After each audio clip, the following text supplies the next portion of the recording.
Welcome to another Meeples and Milkshakes Board Game Cafe unboxing video. We have two boxes today. Let's see what we have.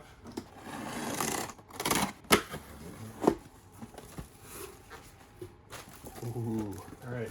First up, I love this game, War Chest.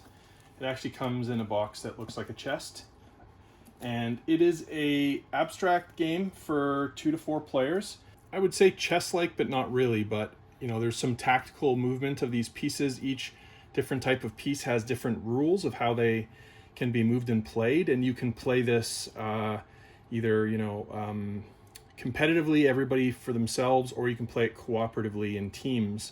I've played it both ways. Really like this game. The inside of the box is really nice. The insert, they did a really good job with it. Definitely recommend this game, War Chest. Next up, we have some expansions for King of Tokyo. This Cthulhu one is already spoken for. It works for both King of Tokyo and King of New York. These two, however, are not spoken for yet. There's the Cybertooth and the Anubis monster packs, just to add a bit more variety to King of Tokyo, which is a cool dice rolling game that we have that's kind of Yahtzee-like, and it's really fun. We'd sold out of Call to Adventure, so we have brought it back, and actually this one is already spoken for. This one, however, is not. This is a cooperative adventure game. I know it can be played cooperatively. It can also be, competitively, solo, or co-op. That's right. And it plays 1 to 4 players. Been very popular lately, and we're glad we were able to get some more in right away. Good thing, because one is already sold. All right. This game is called The Game. It is another game that's similar in some ways to The Mind, only in that it has 100 cards from 1 to 100, and this is a cooperative game, and you are trying, there's going to be 4 piles. 2 piles start at 100 and 2 start at 1, and as a team you're trying to play the cards from your hand in ascending or descending order depending on which pile you put it on. So the piles that start at 100, you have to put progressively lower cards on those piles. The piles that start at 1, you have to put progressively higher cards on those piles. You draw back up your cards every turn, but you're not allowed to talk with your friends about what cards you have in your hand. So it's a really tough game. I've only won a couple times, but when you do win, it's like the best feeling ever. Even if you lose, you'll still have a lot of fun playing this game. Next up, a game that I know nothing about except that the artist is Vincent Dutrait. You can see the art is absolutely gorgeous. The game itself is absolutely gorgeous. 1 to 4 players, 45 minutes for 8 and up, so family game. Create paths in a gorgeous Japanese garden. Delightful combination of tile laying, set collection, and unique character abilities. Contains beautiful pieces and is a joy to play. It looks absolutely gorgeous, and I would personally buy any game that Vincent Dutrait did the art for just for the art, and I don't think he would do a game that was bad. His reputation is too good. Honestly, haven't heard of Eduardo Baraf, which is probably my fault. Scott Caputo is the designer. Not sure what, the art, I don't know what Eduardo Baraf did, but anyway, I don't know that guy, but looks great. We brought a couple copies in based on the artist alone, which I think is justified. So 100 Torii. As promised, there is a copy of King of Tokyo. Here it is. Again, you roll these dice and you're trying to collect rolled sets of these. You get to re-roll kind of like in Yahtzee to get the ones you want. These ones let you do damage to other people's monsters, and these ones give you health back. These ones give you energy to buy these cards, and these ones are victory points. So you take turns rolling the dice and whacking each other and healing and trying to survive. And so you want to knock out your opponents, and you want to be the last one living. Or you want to get to 20 points before anybody else does. You can win the game that way as well. Another new game that I don't know. I have heard, of course, of the designer, Johnny Pack, very popular designer, A Fistful of Meeples. Definitely Meeples and Milkshakes has to have this game, based on the name alone. It's Mancala meets worker placement in this Wild West board game. Little box, Hopefully it's a great game. It's had good reviews, so we brought it in. Fistful of Meeples. Champions of Midgard.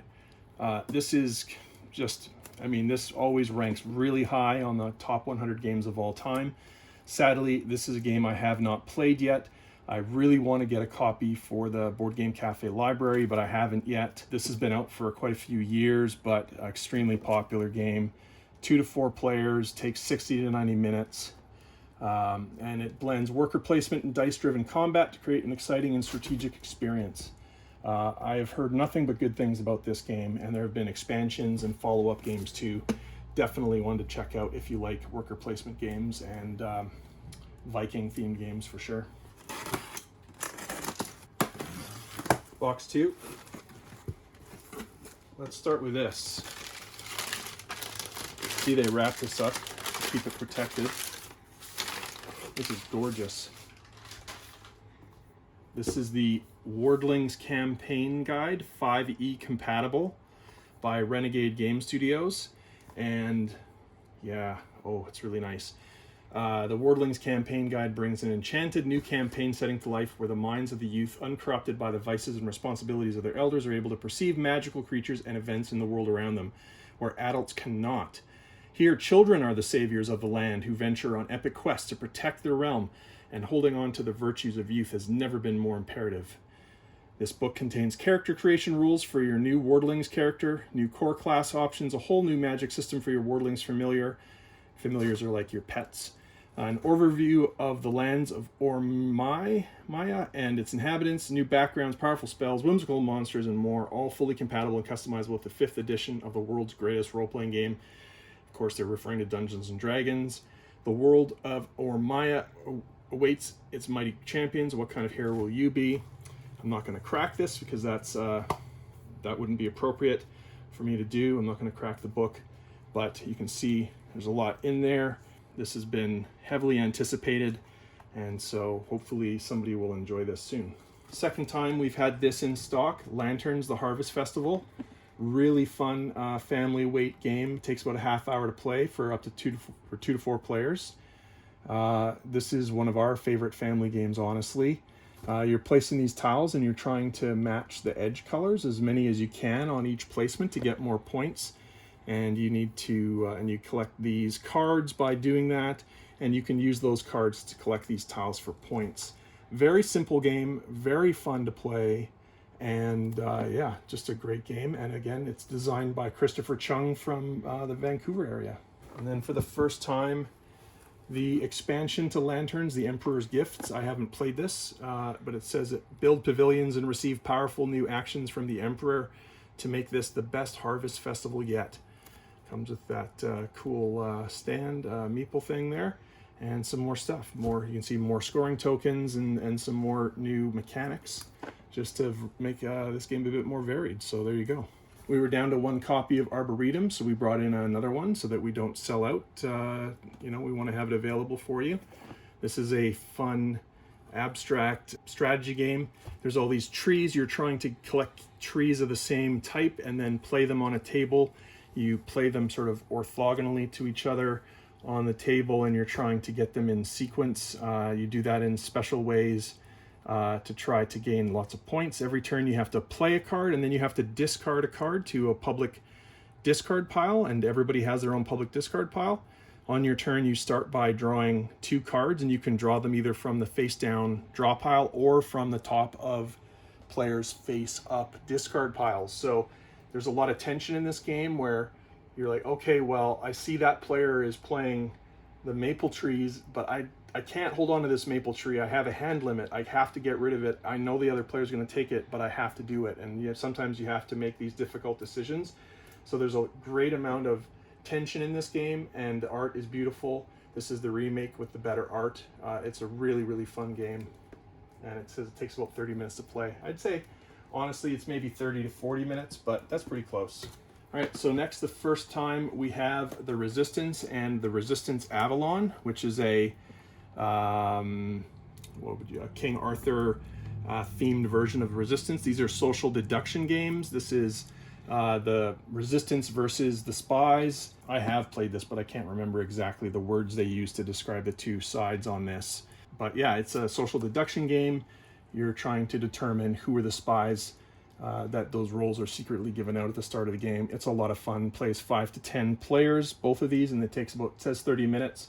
I think 30 minutes is actually, it's honestly probably doesn't take 30 minutes. It's probably more like 20 minutes to play a game of the Resistance. It's a great game. We've played this a ton at our meetups. It always goes over really well. All right, for the first time, we bring in Fireball Island, The Curse of Vul-Kar, which you may have seen set up in our window at Meeples and Milkshakes on Westminster Avenue. Gorgeous game, remade by Restoration Games. They improved it. You might remember this game from the 80s. They had a version of this game. This is a better version of this game. It's absolutely gorgeous and a lot of fun. Family weight game. 2 to 4 players, 45 to 60 minutes. And obviously great table presence for this game. We have a couple copies of that. One of them already spoken for. Earlier I pulled out Call to Adventure. Here is the first expansion for Call to Adventure, The Name of the Wind, by Patrick Rothfuss. And it contains new adventures. So 80 all new cards, whether you attend the university or explore the Fae, learn the science of sympathy or the art of naming. Your adventure will never be the same. It introduces all new mechanic and plays 1 to 4 players as the other game does, 30 to 60 minutes. And so if you've been enjoying Call to Adventure, here's some more stuff for you. And finally, Martin Wallace's wonderful game called London. This is the 2nd edition by Osprey Games. I have played this once. Don't have my own copy, but we will get a copy for the cafe at some point.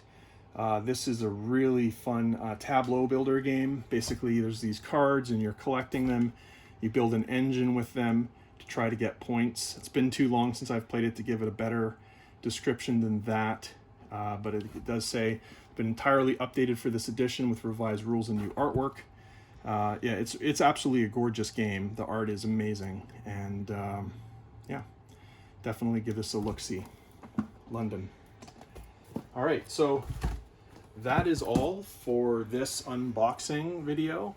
Just those 2 boxes. Actually, I'm kind of lying. There's actually also, right down there, another copy of Gloomhaven came in. I'm not going to unbox it, but we now have another copy of Gloomhaven in stock. It might be a while before we can get more, so we brought one more in. Yeah, thanks for watching this quick video. And as always, please like this video if you enjoyed it. Subscribe and hit the bell to see more as soon as they are released on YouTube. And you know, share with your friends. Tell your friends about us. Our site's online at meeples.ca, where we're selling all these games and puzzles. We do have some puzzles coming in next week, I think, and also maybe more in a couple more weeks. It's been really hard to get puzzles, but we're trying to get them, and we'll have some more soon. So yeah, thanks again for watching, and have a great day. Goodbye.